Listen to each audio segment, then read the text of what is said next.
Hello everyone, આજે world diabetic day છે. તો પહેલા આપણે જોઈએ કે ડાયાબિટીસ એ શું છે. ડાયાબિટીસ એવી કન્ડિશન છે જેમાં બોડીમાં બ્લડની અંદર શુગરનું લેવલ વધવા માંડે છે અને એ ટાઈમે ઇન્સ્યુલિન કામ કરતું નથી અને એ કન્ડિશનને ડાયાબિટીક કહેવાય છે. પણ વાત એ છે કે આપણા ઇન્ડિયામાં આ કન્ડિશન દિવસે દિવસે વધતી જાય છે.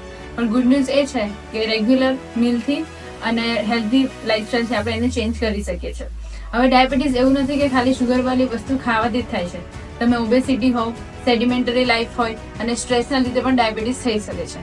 એઝ અ ડાયટિશિયન મારે એવું માનવું છે કે ફૂડ એ પહેલી મેડિસિન છે, તો આપણે પહેલાં એનાથી આપણે એને ક્યોર કરવું જોઈએ. તો ડાયાબિટીસ કેવી રીતે ક્યોર થાય? તો એના માટે આપણે હેલ્ધી લાઈફસ્ટાઈલ લેવી પડે.